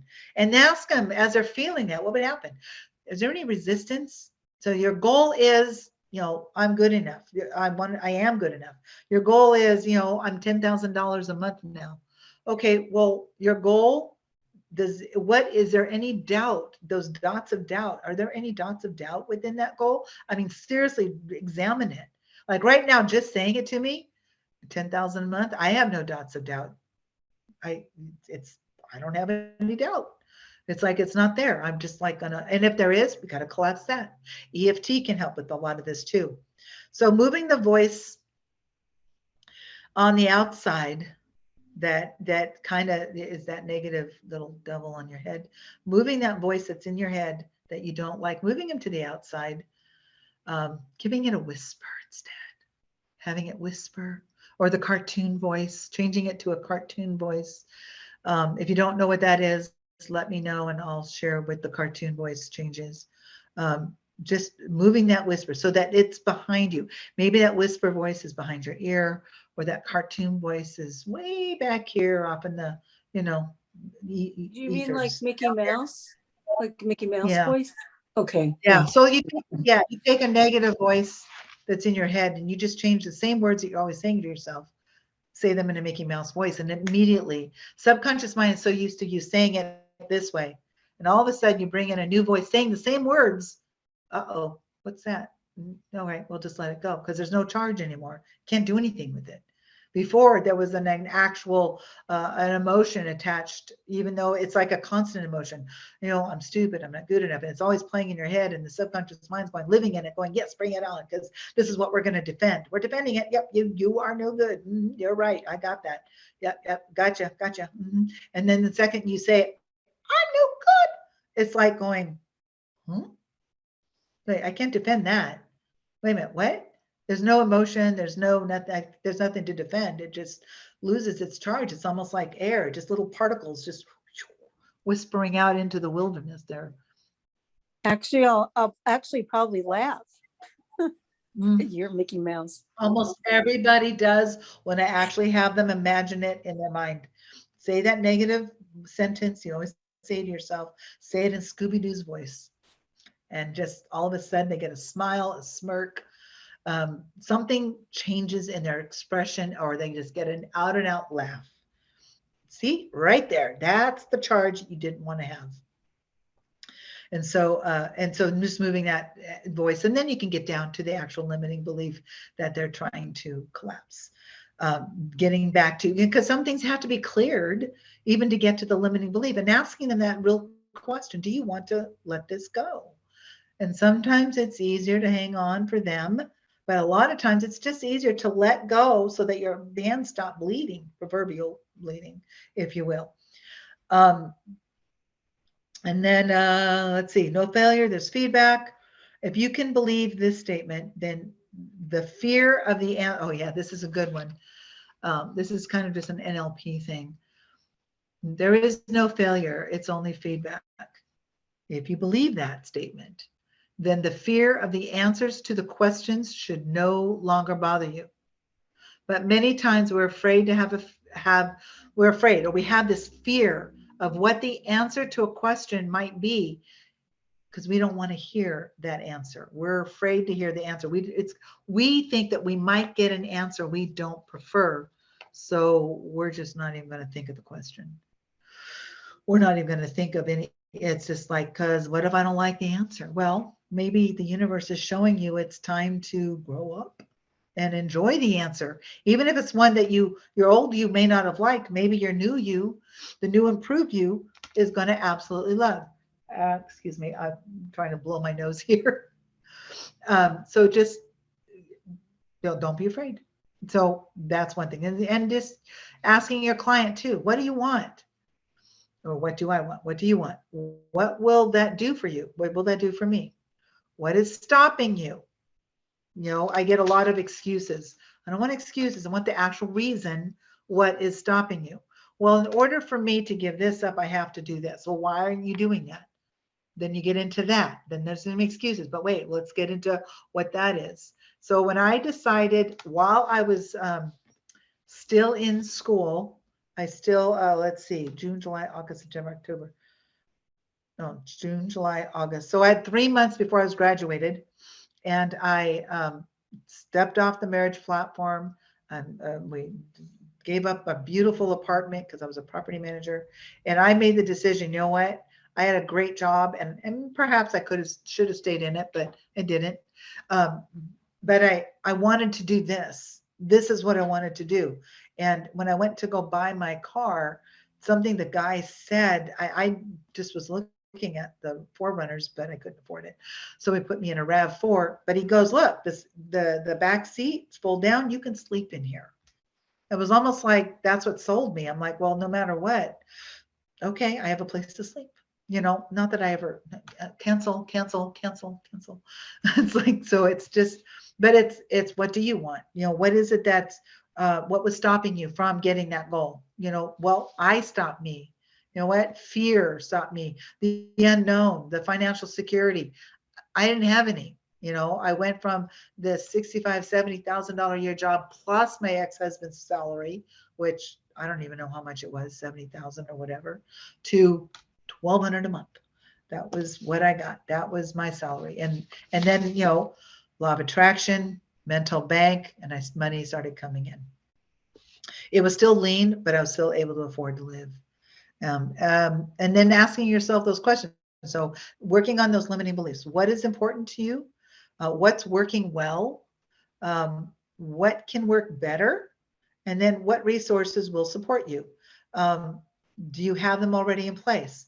Do you know where to get your resources? Is it some experiences that you've had in the past? Some experiences you need now, some education, etc. So those are some things that you can just be talking to your client about when you get into the limiting belief scenario. All that said to say, are there any questions? Anybody, anywhere? All right, or anything? Just one thing I'd like to add in is that remember that all self-talk is self-hypnosis, whether it's positive or negative. Good point. Yes. Yep. So just be careful. And words are very powerful. That's how we put people in hypnosis. We use our words. Higher, lifting and rising, higher and higher, higher and higher, high as the sky, lifting and rising, rising and lifting, higher and higher. We use our words. And words can be detrimental. Words can be kind and loving. Words affect us in ways we don't even sometimes realize. So self-talk are words, and if you're not sure about that self-talk, when you take a shower, you talk to yourself in the shower. That's what you're doing, whether you realize it or not. You're in the car all by yourself. You're talking to yourself like I did today. I was on my way in and I was just talking away to myself. So just having a good time kind of thing. So yeah, it's all self-talk is hypnotic. So, and that does do it for this. I mean, I could go on for hours with more stuff, but I don't want to take up more of anyone else's time. If there's any questions at all, my phone number is on every slide. That was 559-749-4803.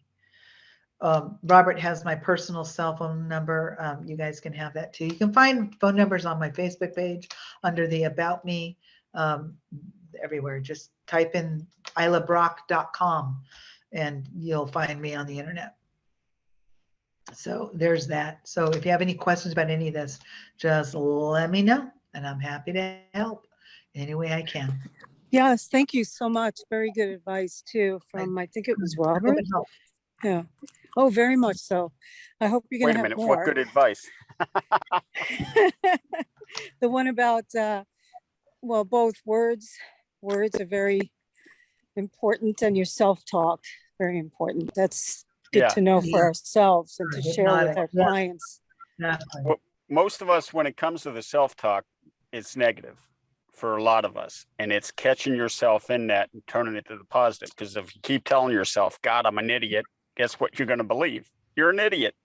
But if you sit there and think, you know what? Yeah, I screwed up this one time, but I'm going to get better. I'm going to this, that. You're going to do that too. Your subconscious doesn't know the difference between reality and imagination.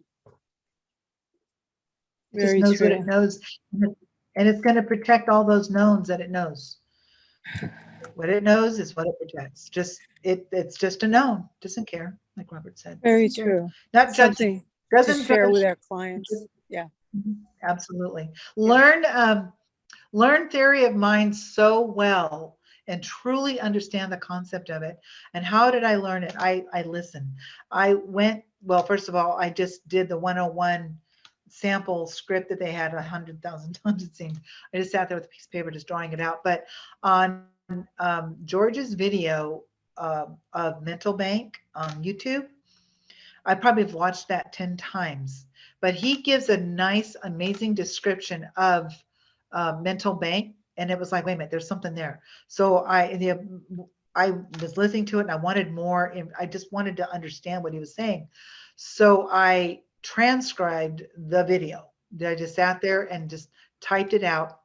I use that template now, and I teach Mental Bank often in my office here or to my clients one-on-one. I just give out free seminars every once in a while, but about once a month, just to teach people Mental Bank is a good thing. If everybody could be on it, this world would be such a better place. It'd be so fun. If everybody can learn law of attraction, we'd be so happy. Everybody would be just so happy. But I don't know if the Aborigines would do that or not, but we could try. Give them their Aborigine version of Mental Bank. Here, just make hearts for your positives. Now, I took Joe's Law of Attraction, and I really liked that a lot, but I'm not, his NLP, have you taken the NLP? His, I've taken, like I'm $1,000 an NLP course practitioner. or 2,000? You are. So you took all his courses. Yes. Mm-hmm. I took all his courses. Go ahead. Robert is too. Yeah. No, I'm saying Robert is too. And I also TA'd for him through an entire course too. So I got it twice. And then a Law of Attraction, every time he offered it, I took it. And then I just started studying Victoria Gallagher. I studied Andy Capp. listening to people who talk about Joe Dispenza is a great one for that. There's a lot of them out there that are just really, and it's not that Joseph Murphy, The Miracle Power of Your Mind. Oh my gosh, it's like it's 900-page book, but I have it in audio. I'm going to get to that in a second, Robert. I have it in audio, so it's like a 60-hour listen. But go ahead, Robert. There's another book that Joseph Murphy, and you're going to promote it right now. Go ahead. The Power of Your Subconscious Mind by Joseph Murphy is a very, very good book. That's on, you can, if you don't get it through Audible, you can listen to it on YouTube. And a lot of audio books are on YouTube. Somebody else to check out is Neville Goddard. And it's amazing how him, Dr. Joseph Murphy, Napoleon Hill, Wallace Wattles, NLP, Hypnosis, Joe Dispenza, all these people, it's all live in the end result. And it's Tony Robbins. all have and they all kind of go together. It's all amazing. Intertwined. The mental bank, It's a very everything. intertwined It's thing. all, yes, they're all intertwined. Tony Robbins and Joe Dispenza both went to HMI. I don't know if Tony Yes, Robbins okay. did he? Okay. Yeah. Okay. I know he's been doing this for about 25 years. Oh, I I don't didn't know know if he went. I just know that him and George knew him. So I'm not sure. That I know. I know that George went to Tony Robbins when he first started out, the Walking on Fire Yes, thing. exactly. And George wasn't buying it. But he watched Tony get these people to buy it. He got them all pumped up in the conference room, and they came out, and he's like, George is right. He's like, these guys cannot cause harm to these people. They would be in so much trouble. The firemen are here. They've got fire extinguishers. They've got the paramedics, kind of thing. But it's like nothing is going to happen. So like George did just the opposite. Just go ahead and look up and say whatever the chant that Tony was telling him to say. So George looked down and said the opposite, and nothing happened. It's like, see, it's like nothing is going to happen. It's what you buy into. And it was a really good example for George. Power anyway. of the mind. Yeah. Yeah. Power of And the it's like, mind. you choose to believe what you prefer to believe, kind of thing. So, and some people are very vulnerable to whatever the next thing is. I have been duped on many occasions just by the power of somebody's words manipulating me to do something that I probably shouldn't have done. Nothing illegal, but just little things. So it's like, interesting. So it's power. So Yeah, Tony is the power of the chant. That's a good one. Again, with the power of the words, the chanting is, you could you could put yourself, I think it's like the Africans, when they do into their rituals and they're chanting, it's pretty amazing to watch. Self-hypnosis. They go into a trance. Self-hypnosis, Yes, exactly. exactly. Now, I get into a lot of trouble. I am a Christian. I believe in all that. But when people talk to me about, church services, all that is stage hypnosis. They start out with the music that puts you into the mood, into the trance. Yeah. You see the people walking around, they're waving their hands in the air and all that. They're going into trance. Then the pastor comes out, gives the positive suggestions, just like we do to our clients when we get them in trance. It's just stage hypnosis.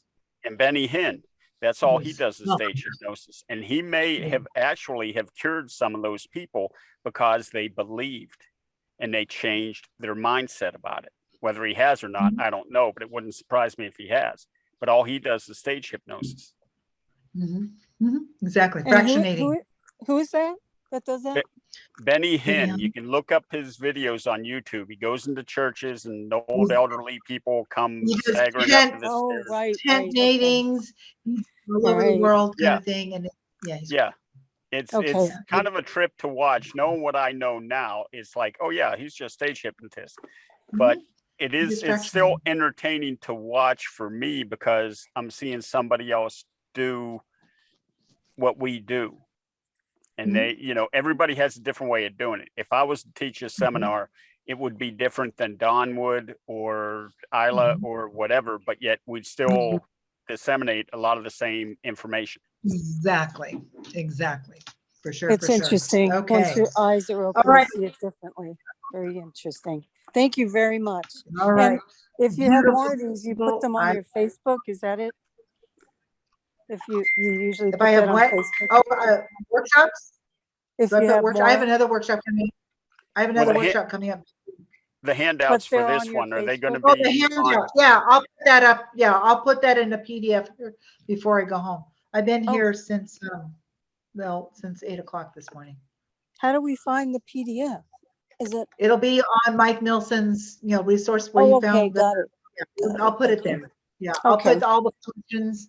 I'll put all those, this thing that I created, a couple of years ago. I can't even number it. It's not organized anymore. It's just these pages that, let's see, where is it? These pages. It's just a bunch of, I just started typing. I found more questions, and so I just kept throwing them up there. It used to be just one page, and that was fine. It was like this, one page, but now and then I had it all nice and pretty, and I had it all organized in my little, Hypno Bible book, and this is fine, but I've like doubled it now. It's like I need Nice. more. So Well, yeah, thank you so for that. so I'll probably get these done again, and on a, but I'll put some up, and you guys can do what you want with them, and then add to it thank or you. whatever. Thank And you. I'm doing another workshop, and you're welcome, next Sunday, and it's going to be about scripts and my point of view about scripts. And I Oh, got I'll be one. there. I'll be there. Okay, it's 1 o'clock Sunday afternoon next week. So is it on Pacific. Michael's Yes. Facebook or is it on yours? It's going to be on Michael's resource group. Okay. Yeah, I'll have Resource, okay. I'll use the same link for that too. Okay. He'll post Wonderful. once he posts the event up, but it'll be about scripts and just how I use them, what you do with them, and then what my opinion is about all the scripts that I read, and then why I change them. I can't read a script. I just can't do it. I just like, oh no, that's not right. Especially if Yes. they're like working with someone in law of attraction, and they've got so many past tense words in there. Law of attraction doesn't work with past tense. It works with right now. What's happening in your mind right now. Oh, that's it was interesting. vision of the future. So it's like, no, I'm going to show you what I do. And then I take a script. Okay, it's a good concept. I like it. It's a nice perspective. Even Victoria Gallagher, as famous as she is, her scripts suck. It's just like, I got to change them. Yeah. She's got, and she could probably drop me in hypnosis. I have no doubt, any one of you could too, but I'm Mhm. running around I as don't think so. anymore these days. But What about the red book? Do you like I those have the red scripts? book. I hardly touch like it that? anymore. I Yeah, love the I red like book. some of them in I there. loved it. I use it exclusively for the longest time, but now I have got, I don't know, between Audible, Kindle, well, not Audible, but Kindle and my hard copies, I probably have about 7 or 8 script books, all different Yeah. subjects and topics. I'm If- also a member of Hypnotic World, and I'm not like Bruce Bonnet. He downloads 10 a day or whatever. I should get them all in a file, because I'm not going to use them all. And not only those, they'll pay you to write scripts for them. I don't know what they pay, Wow. but they got to be original pieces. They have to be Mhm. original, and whatever you tell them the topic, and then they'll let you know if they need it. So you can go look at all their categories. If they have very few in some categories, they're probably going to need more in those categories, because they only have 1,500 scripts, period. And Oh. they've been around, so they need to add more scripts. And some of their scripts are they're effed up. So I have to go in and modify those scripts. So, and I've learned how to take a script that I haven't modified, and English is my first language, but sign language is my second language. Mhm. I can take and I can read a script while I'm putting somebody in hypnosis and kind of read ahead. It's called lag time, which was great to learn with sign language. So I talk slower and deeper, and I have a millisecond to read the next couple. Okay, I'm going to change that, and then I just go through my little thing. Some of this stuff I have so memorized. I did the same thing over and over again. A client came in, and I never touched my book. I just sat there and just watched her ab reactions, with their hand twitch when something happened, or her face and she just kind of, I love watching, they escape. You can just see them escaping. It's like, Yeah. oh, that's awesome. Now I got an opportunity to put in those suggestions right now. So Right. it makes it. Now, if What you is could, Hypnotic World charge? Per month? I do the 1 year. It was cheaper to do 1 year. I don't think it was $130 or something Oh, that's decent. a That's year. good. It wasn't, yeah, or it's $12 a month or something like that. Hmm. Yeah, something like that. It's not That's real good. expensive. Yeah, and then you can download them and they're yours forever and ever and ever and ever and ever. So And they yeah. have long ones and short ones, all Oh, different they have all types? different kinds. Yeah, Okay. yeah, absolutely. All different Do you kinds going on. memorize all of them? I don't memorize anything if I don't have Good. to. Because I don't think I ever will be able to. But I Yeah, do I'm not a big- modify ones that I read. I make them in my words. So Yeah, no, Yeah. I don't. The only thing I've ever memorized, well, I don't even have it memorized. I've modified it, but it's a memorization. It's the Mhm. induction, confusion Each- induction called 7 plus or minus 2. oh, So never. it's a really good induction. So I take the progressive relaxation, Mhm. and this is what I've added lately. And I've just been trying it and it seems to be working. I get them before I even start the progressive, I got them in the chair and I have them close their eyes really tight. But first I'm going to be counting 1 to 3. And every time I get to 3, you're going to open your eyes and close your eyes. And I want you to hold your eyes really tight. 1, 2, 3. Open your eyes. Now close your eyes. 1, 2, 3. Open your eyes. Now close your eyes. 1, 2, 3. Tight. Open your eyes. Close your eyes. And I just go slower and slower, 5 or 6 times. Just go ahead and let them to stay closed. Now their eyes are tired and fatigued. I want them right where I go. Now, and before I even get to the progressive, now I want them to think of the number 100 in their mind. It's a modified version of Ellman's induction. So I don't want them talking on their first session with me. So this is basically, so think of that number 100 in your mind. And in your mind, I want you to just say 100 deeper and deeper as we count backwards. 100 deeper and deeper. And I keep going slower. 99 deeper and deeper. 98. Wake up, Robert. Deeper and deeper. 97 deeper, and then I get to like 94, deeper and deeper. And now let's lose the numbers as you now start to imagine your body just sinking deeper into the support beneath you. As I count 5 to 0, your body relaxes even more. Then I do the whole progressive relaxation, and then I do the 7 Sorry. plus or minus Sorry. 2. I'm outside. That's okay. I do 7 plus or minus 2. Then I do the staircase. That will take about 8 or 9 minutes. Okay. And what is that one called? The 100? That one's it's the Ellman, Dave Ellman induction. yeah, the Dave Ellman induction. Dave Yeah, Ellman. Yeah. E-L-L-M-A-N. E-L-M-A-N. Induction. 1 L. M-A-N, yeah, Ellman. 1 L. Dave Ellman induction. So I just modified that one just so I don't want, because in the real one, they're talking, your client's talking. And it's like you're doing the fractionation with the eyes open and closed. So I just do that while they're laying in the recliner. Tighten your eyes, 1, 2, 3, open and close. Tighten your eyes, 1, 2, 3, open and close. Sounds I like do a that good 5 one. or 6 times. Make them tight because that's going to fatigue their eyes. So when I do get to the eye challenge later, their eyes are gone. Once I know I have them, really know I have them. One lately, when I've been doing these 2, I've added these 2 little things, the 100, the Dave Ellman modification, and then I've added the new eye fascination. I'm watching, I'm seeing their hands kind of like slough off, It's like, that's so cool. Okay, this is good. This is happening. So Wait, where is their hand at that it's doing that? they're on the recliner, in my recliner. Oh, I see. And their hand I'll just see it, and it just starts to, it's like when I'm taking, when they're losing the numbers, 96, deeper and deeper, 90, and I go slower and slower, deeper, and their hand, although it's laying there, it just starts to slump over. Cool. So yeah, and then when I take a deep breath without saying a word, and they take a deep breath at the same time, I've got total connection and rapport, and they're Right. listening to Great. Good. Yeah, that makes a good. difference. And then like when you're doing the arm raising, I always have Mm-hmm. something to drink. Elaine Perlis taught me this. I'm gonna teach this to you and then we're gonna go.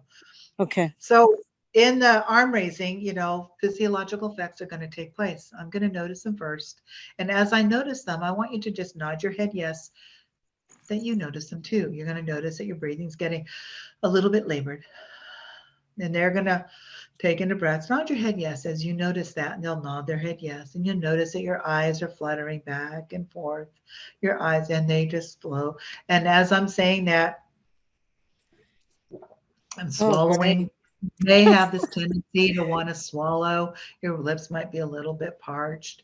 Oh, because they And can hear that. every Good. thing all the time, they're nodding their head. Many of them, when that happens, the swallow one, they start to smile because they can't believe it. Like, wow, what's happening? That's like, whoa. It's That's like, a am I great really? trick. It's called Well, pacing and leading. Right. Oh, right. Pacing Okay. and Yeah. leading. Yes. Yes. Yeah. And Yes. they And I don't take even a know deep it. breath. That's awesome. That's the whole point. So, and then like, That's but the awesome. last two people, I couldn't get their arm up, but the one before that, it was going too fast. Some of them I just know it's total hit. It's a total subconscious. Some of them aren't up. So I do the John Melton routine. I don't know if you guys know what the John Melton routine is. Which I don't one's have that? John Melton. He's Is so that where you funny. fold the hand? So he's Which one is well, that? yeah, you fool it. I'm gonna fool the hand. So pretend this is the desk, right? Uh-huh. And your hand's not moving, right? So Right. I'm gonna say, let's just lift your hand up, and I'll take their hand and I'll just lift it up. Now go ahead and resist as I gently press down. You and their elbows on the table, and you're just pressing up. Just go ahead and just keep pressing up as your hand continues to lift higher and higher, lifting and rising, rising and lifting higher and higher. And their hand does that. And even though it's going up, I've already said, and when your hand reaches your face, you'll be at the peak of your suggestibility. When your hand makes skin contact or whatever. So I'm just doing this little bit here. And all of a Right. sudden, then I change it. I'll say, and when I count from 3 to 0, snap my finger, your hand will touch the desk and you will be in the peak of your suggestibility. 3, 2, 1, and their hand touches the 0, touches the desk. Deep sleep. And then I do a little NLP trick. I do an anchor. And every time you hear me say the words deep sleep, and with your permission, you will enter this state deeper or as deep or deeper. And in a moment, I rub it. So that is indicating an anchor for deep sleep. So I thought, you know what, let me just throw this anchor in. I don't know. So you're I rubbing dropped their it. hand? You're rubbing I'm their rubbing, hand? yes. I always ask permission. Oh, Can I touch your okay. hand? Oh yeah, sure. So when I drop it, I just take my 2 fingers on their knuckle, right in between their knuckle, and I just gently rub it. And every time you hear me say the words deep sleep, you're going to enter the stage as deeply as you are or deeper. And every time you hear the words deep sleep, you're going to enter the stage of hypnosis with, or with me, or whatever my words are, with your permission, as deep as you are with that, whatever that line is. I just know it when I do it. I cannot quote it like this. I don't know why, but anyway, so I just rub it and then they know that, and that's just a way for them. It's like, it's relaxing. They I've don't got a know it's little- an anchor though. You're No. just doing it. Yeah. That's I awesome. just What a think great. it's like probably it's a positive manipulative anchor, I Right. guess. And Right. I don't It's see anything kind of, wrong with it. It's giving me permission to touch their hands. So yeah. That's and I'm not, that's yeah, awesome. Thank you for that tip. Well, yeah, this has no been problem. great. I don't want to hold you up anymore. I hope Yeah. Well, everybody's Don, dropped if you out have pretty much. any questions, I can answer them. I can help Yes. too. I'm a graduate. I graduated a couple years ago. With me, we great. graduated So- together. Oh, Robert and I Ilah. graduated. Yeah, we Great. graduated together. Ilah, Yes, I we do did. have a question for you. You Okay. said you have a bunch of books on limiting belief. If you could post those, that would be great too. It's actually just a bunch of NLP books. Yeah, even still, I like reading. I have a bunch of NLP books too. I like Look, reading Robert, everybody's gotta- thing. They're all basically the same, but they all have a little thing that if I come up